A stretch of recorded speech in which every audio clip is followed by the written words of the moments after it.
Jangan lupa subscribe YouTube channel Metro TV News dan jangan lupa nyalakan notifikasinya. Pemirsa, PPKM darurat memang dilakukan untuk menekan jumlah kenaikan kasus positif COVID-19 di tanah air. Namun tentu saja dengan dibatasinya pergerakan warga ini akan berdampak pada pendapatan dan perputaran ekonomi. Lantas bagaimana agar kita tidak panik dalam mengatur keuangan yang kian sulit di tengah perpanjangan PPKM darurat?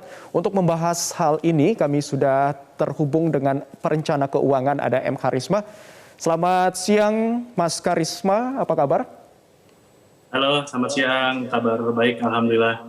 Alhamdulillah kabar baik. Baik, Mas Karisma, mungkin bisa dijelaskan ini dari sisi perencanaan keuangan. Hal yang paling mendasar apa yang perlu kita perhatikan agar tidak panik ketika keuangan mulai menipis di masa PPKM darurat ini? Ya, kalau ditanyain gimana caranya supaya tidak panik, memang saya selalu bilang jangan panik. Karena apa? Kalau kita sudah panik, kecenderungannya nih ya, kita biasanya akan jadi tidak rasional, tidak objektif dalam bertindak. Nah, itu yang kita hindarin karena setiap kebijakan atau setiap keputusan yang berkaitan dengan finansial, apabila kita tidak benar-benar memikirkannya secara objektif, maka akan ada hal-hal yang bersifat emosional yang nantinya akan melatar belakangi. Nah, ketika sudah hal-hal emosional nih yang menentukan keputusan keuangan kita, maka biasanya kita menjadi tidak benar-benar memenuhi apa yang benar kita butuhkan, tapi justru mengalihkan ke hal-hal yang menjadi kurang penting atau bahkan tidak penting. Itu yang kita hindari di masa PPKM. Baik, artinya kuncinya jangan panik dulu agar tidak terjadi keterlibatan emosional di dalam. Artinya segala keputusan yang diambil ini harus rasional. Nah, lantas bagaimana Mas Karisma kiat-kiatnya untuk tetap memenuhi kebutuhan, mengatur keuangan kita yang kian menipis nih Mas di tengah PPKM darurat. Cara mengaturnya bagaimana? Oke.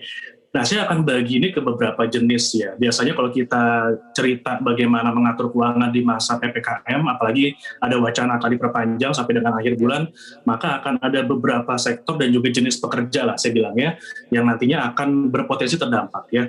Apabila kita pertama saya bahasnya nih sebagai pekerja kantoran ya, anggap aja kita sekarang kerja di sektor yang tidak esensial ataupun yang esensial tapi akan bergantian karena WFH, maka ada chance di sana untuk kita bisa berhemat secara lebih dalam lagi. Kita harus analisa ya pos-pos apa yang nantinya bisa kita potensikan untuk bisa menjadi cara kita berhemat, karena pasti kita akan ada cara untuk berhemat dari sisi transportasi, pasti akan ada cara berhemat dari sisi kita misalnya jajan-jajannya makan siangnya ya. Tapi di sisi yang lain ketika kita tidak hati-hati, maka ada pos juga di penghasilan kita yang berpotensi nanti terbatas, karena biasanya kalau kita sudah tidak ke kantor, maka di sebagian level tunjangan kita untuk transportasinya, tunjangan kita untuk kehadiran itu tidak dibayarkan. Maka akan ada kepentingan di sini untuk yang namanya yang paling penting nih ya, saya bilang adalah budgeting. Jadi kita tahu sekarang pos uang masuk, pos uang keluar itu berapa besar selama masa PPKM ini, karena pasti akan berpengaruh nih masing-masing ya. Pos penghasilannya akan ada pengaruh, pos pengeluaran juga pasti mau tidak mau kita harus bisa membuat seefisien mungkin agar tetap ada disposable income-nya, tetap ada kelebihan dana yang kita bisa pakai, syukur-syukur untuk bisa tetap menabung ya. Kalau memang tidak bisa, maka opsi selanjutnya adalah kita tetap harus memikirkan ya bagaimana caranya agar apa yang sudah kita lakukan pengeluaran di bulan-bulan sebelumnya kita analisa secara mendalam mana yang benar-benar bisa kita hilangkan. Biasanya nih ya Mas Abdi, saya bikin tuh ada matriksnya. Matriks dari yang paling kiri atas itu adalah yang penting dan mendesak, itu yang kita utamakan. Ya, nanti kita bisa geser ke sebelah kanan, ada yang penting tidak mendesak, itu bisa kita nomor 2-kan. Dan yang paling terakhir itu ada yang tidak penting tidak mendesak, itu benar-benar kita tahan, tidak perlu kita keluarkan di masa PPKM. Baik, artinya pembagian pos-pos ini dari mulai yang paling penting, yang paling krusial, ini juga harus menjadi yang nomor 1, kemudian yang sedikit penting, kemudian yang tidak penting, ada pembagian pos-posnya. Nah, berapa persen Mas Karisma yang Anda sarankan untuk pembagian di tiap-tiap pos ini? Apalagi tadi juga sudah disebutkan gitu, ada pos mungkin transportasi yang tadinya kita sediakan budget atau dana di situ, tapi kan sekarang sudah WFH. Jadi apakah dananya bisa dialihkan ke pos-pos lain atau bagaimana? Ya, nah, jadi untuk pos-pos pengeluaran yang biasa kita keluarkan, maka akan ada pasti kenaikan maupun penurunan ya, karena gimana pun juga akan ada konsekuensi yang terjadi di setiap kebijakan yang harus kita hadapi nih Mas Adi. Nah, pertanyaan sekarang adalah dari sisi pos pengeluaran tadi ya, apakah memang saat ini pengeluaran yang kita sudah miliki ya dan kita bisa lakukan penghematan itu benar-benar bisa untuk memenuhi kebutuhan kita pada saat masa PPKM ini. Karena biasanya challenge-nya nggak hanya dari sisi cash outflow-nya aja nih, tapi cash inflow tadi yang saya bilang itu juga pasti harus kita bisa siasatin sedemikian rupa. Ketika kita bisa melakukan penghematan ya, itu yang nomor satu sekali dan biasanya itu yang paling gampang dilakukan dibandingkan kita menambah penghasilan, harus muter otak lagi gimana caranya punya penghasilan lebih, maka mau tidak mau kita memang harus bisa membuat skala prioritas yang tadi saya bilang agar pengeluaran itu benar-benar bisa kita arahkan ke hal-hal yang memang esensial ya, yang benar-benar kita harus lakukan mau tidak mau, seperti halnya kita misalnya sekarang udah terbiasa anak kita sekolah secara daring, tetap ada biayanya, tetap ada hal-hal yang harus kita keluarkan dari sisi pengeluaran biaya sekolah anak kita. Ya, pengeluaran untuk biaya kita konsumsi. Seringkali kita ngerasa di rumah nih, waktunya makin banyak. WFH merasa bahwa kita punya waktu luang. Padahal banyak plesetan nih, WFH yang tadinya work from home jadi work every hour katanya. Tiap hari meeting, tiap jam kita jadi tinggal bolak-balik link meeting daring juga. Ujung-ujungnya nggak sempet kita untuk masak, ujung-ujungnya kita nggak sempet nih untuk melakukan penghematan, malah jajan. Ujung-ujungnya malah pengeluaran itu malah lebih besar di rumah aja. Nah itu yang harus benar-benar kita analisa yang mendalam. Kalau bisa memang kita harus fokus kepada hal-hal yang memang bisa kita hemat, terutama nih kepada kebutuhan pokok, supaya hal-hal yang nanti di luar kebutuhan pokok itu benar-benar bisa kita hilangkan sama sekali. Iya. Untuk lebih detailnya penjabarannya berapa persen Mas dari kebutuhan pokok itu dengan kebutuhan yang tidak terlalu mendesak?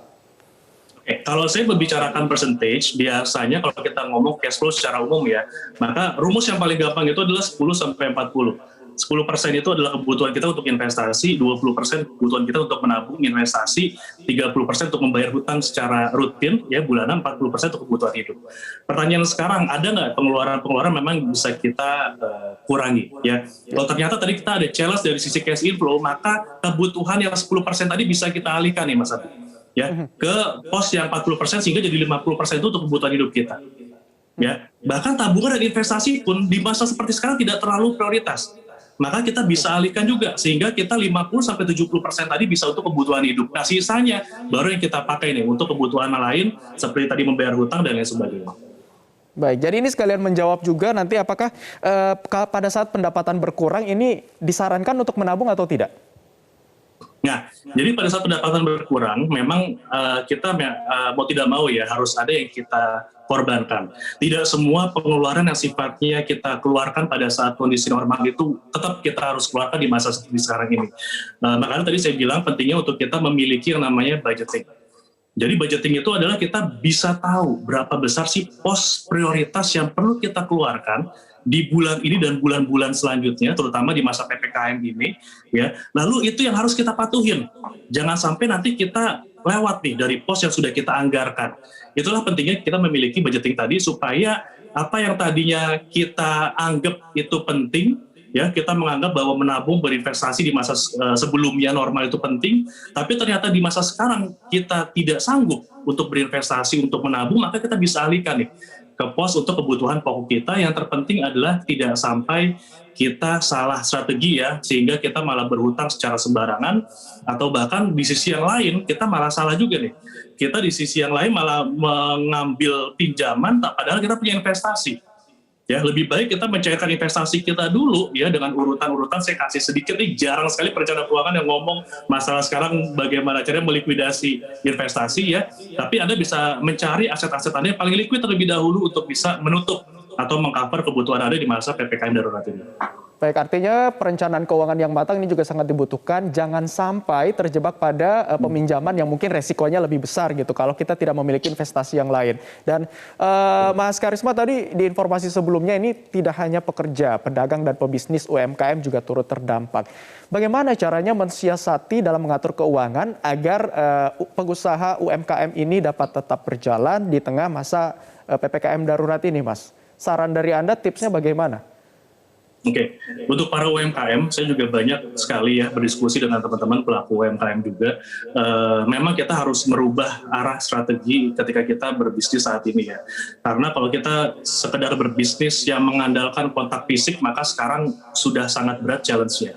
Sehingga nih mau tidak mau nih ya harus beralih ke cara-cara yang lebih inovatif ya bisa menggunakan platform digital dan tidak serta-merta kita setiap berbisnis itu pasti harus mengeluarkan modal terlebih dahulu kan. Sehingga itu yang nantinya bisa lebih mengena kondisi sekarang, apalagi kalau kita sudah punya list customer base ya yang sudah terbiasa membeli produk kita, itu bisa kita manfaatkan di kondisi sekarang agar benar-benar kita bisa memaksimalkan omset yang memang saat ini sedang terkendala ya, apalagi kalau bisnis kita kaitannya dengan kontak fisik tadi yang memang bisnisnya itu sifatnya real ya, langsung berhubungan secara interaktif. Maka kalau sudah seperti itu kita harus benar-benar bisa memindahkan cara-cara ke yang lebih digital sekarang, sebenarnya gitu sih.